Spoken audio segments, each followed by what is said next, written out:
is set your needle up the same way you did when we sewed on a button. You're going to start with a piece of thread that's as long as your wingspan. Wait, don't put me in there. And you're going to put the thread through the needle, and you're going to tie a knot in the end. It might take 2 knots to make an anchor to hold all of your stitches. In your pillow, where you've sewed it and you flipped it right side out, there's a fold on each side and then a hole in the middle. These folds we're going to call a tunnel. In the middle, we're going to call the valley.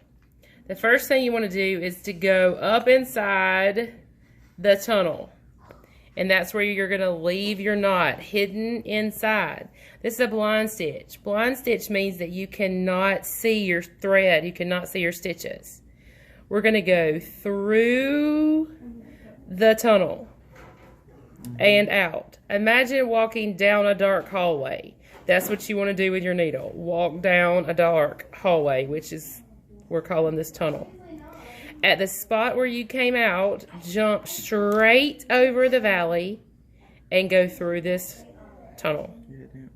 Like that. You don't want your stitches to be too big because that's going to leave a gap or opening or a hole. And then when you pull it, it closes up and your thread disappears. It's hard to see until after you've done a few stitches. Cross straight over the valley and go through the tunnel. Crossing straight is very important because if you cross at an angle, it's going to show. And you can kind of see like that one is not real straight. You can see a little bit of my thread when I pull it. You don't want to pull it too tight because it will gather. You want to pull it just tight enough to close up the valley and make it so that you can't really see where your machine stitches stop and your hand stitches start. So jump across the valley and then walk through the tunnel.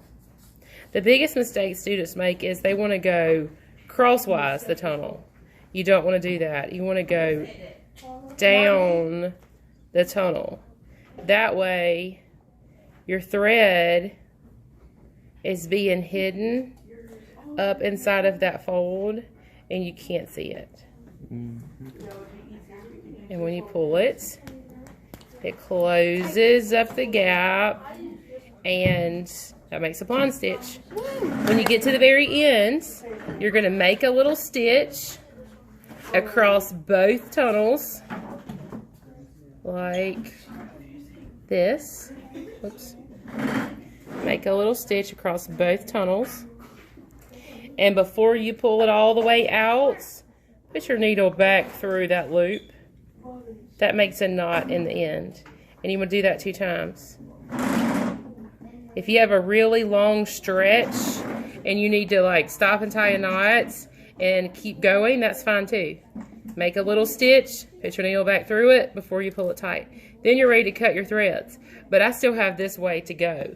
So I'm going to keep sewing.